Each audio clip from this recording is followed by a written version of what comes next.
good. We're golden. Move your FUD guns.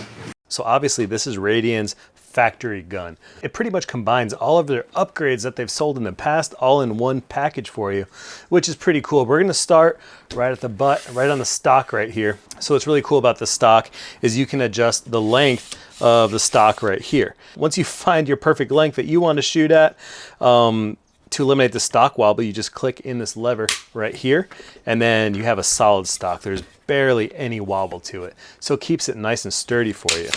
So right here you have a Magpul MOE K2 grip.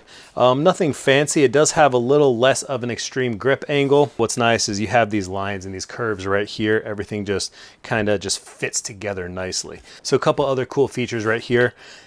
It's the 8-ax system. So what's neat about the 8-ax system is you have complete ambidextrous controls of just about everything. Obviously it's empty, no magazine inside. So right here you have your right-handed mag release, and then right above that you have a right-handed bolt release. So when your bolt locks back, you can use your actual right index finger or whatever to release that bolt. Now, what's cool about this guy right here on this side is you have a left-handed mag release, you have your left-handed bolt release, and then you have your bolt hold open button on the left side as well. So you can pull it back, you can hold that bolt open. And what I was showing you before is if you click this button right here, it sends that bolt home. So you do have a true ambidextrous controls on this. You have a 45-degree selector safety switch right here, which again, very nice. I love that short throw selector, just very comfortable. So let's move up a little bit. One nice thing about this is there is almost zero play between the upper receiver and the lower receiver. So if you wiggle it, a lot of times with an AR, you get a little bit of play, a little bit of wiggle between the upper and lower because it's only being held in by 2 pins. Now, same thing with this, except there's a lot more tension on this gun. So these pins can be a little more difficult to pop out. You do have a nice heavy-duty Radian bolt carrier group. And right here for the charging handle, you actually have the Radian Raptor SD, which is pretty cool. It's a very lightweight charging handle, but again, it's ambidextrous. So you can rack it back with the right side or the left side. So the barrel inside, very thick. It's got some weight to it also, but it's actually chambered in 223 Wild. Now that's a great chambering because it's like the perfect mix between 223 and 5.56. You do have some QD options for suppressors, stuff like that. Slip that suppressor right on the front and lock it in.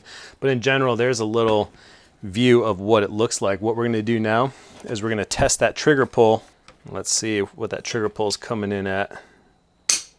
So 3.02 pounds. Let's do that again. I always do at least 3. 3.3 pounds, 5.5 ounces. Last time, let me get it more on the curve, more of a straight back pull. 2 pounds, 8.6 ounces. Very light trigger pull, very cool trigger also, and we'll talk about that trigger in just a little bit.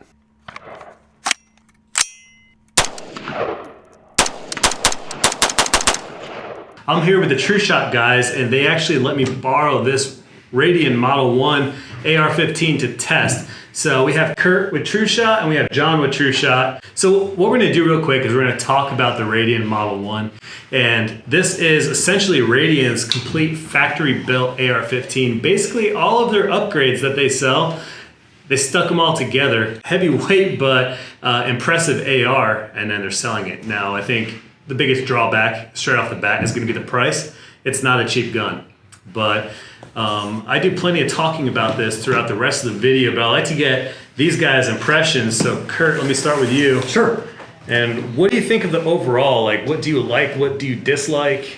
So I actually view this from a couple different angles. One, obviously, you know, I'm the director of marketing here. Their packaging is awesome. I know that doesn't matter, but for me, it's kind of the little things, and it really does show. I mean, you're buying a high-end rifle. It's kind of nice that it, you know, comes in a really kind of cool box. And I think the other thing that really does is it also shows sort of their attention to detail on things.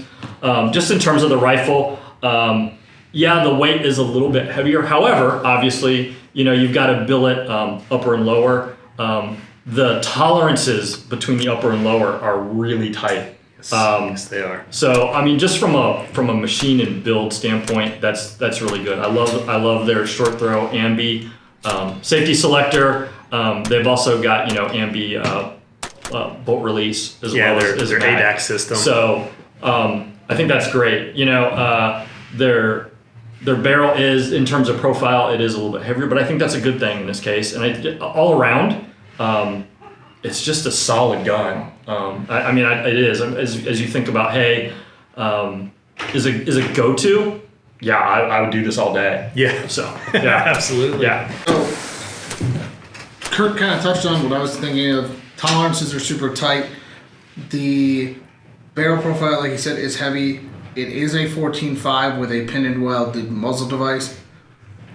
What that is, it gives you a very short package with still keeping the legal length. If you are going to get a suppressor for this, make sure it fits this mount. Their charging handle great. The gun shot amazingly flat when we were out at the range. Trigger is phenomenal. It's got everything that you would want to do to upgrade your rifle with Radian stuff. A lot of times, and something that you get that's really common with an AR is wobble all over it. A lot of times it's the upper mating to the lower. That's going to give you a big wobble between that. Or it's the stock like this that wobbles. But with the CTR, you can adjust your length. And then when you find your perfect length for stock, you lock it in and you have no more wobble.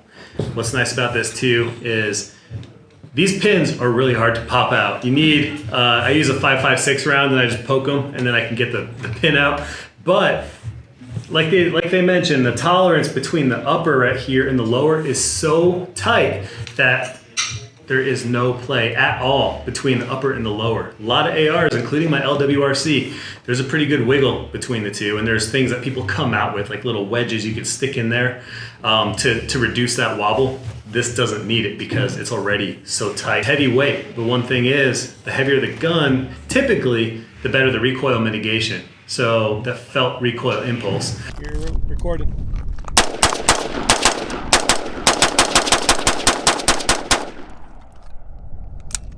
Not bad.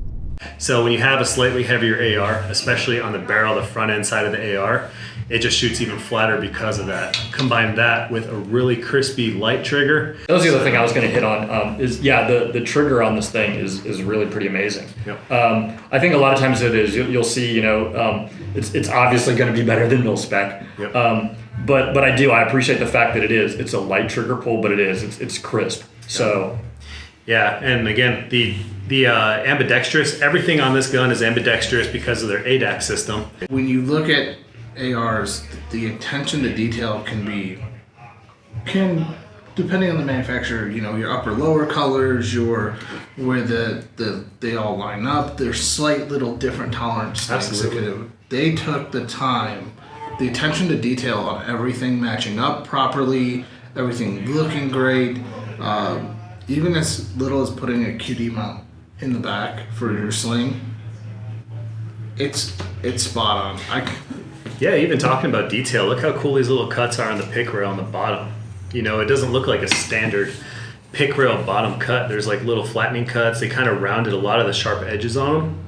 That's what you want in a high-end gun, is the small little attention to details that most companies just overlook makes this just a high-quality rifle. In the end, what it comes down to is quality, value, and price. This AR is not for everybody because the cost of it is limiting. Not everybody's going to have that budget. I want to say right now, I think a couple weeks ago we looked it up and it was about $3,000 for this AR. Maybe when things get a little bit cheaper, it won't be quite as bad. Now the big question is, are you getting that full value? Like if you were to take all the upgrade parts, build it yourself, are you going to have the same value? And I don't know. I didn't put those numbers together. But there's one thing that a lot of people don't talk about with a factory AR is resale value too. So if you're to build an AR, use the highest quality components, in the end, it's still going to be a Franken gun, more or less. It's going to be something that you built that somebody else doesn't find it as valuable as you might have when you built it. But this carries warranties that actually come from Radian.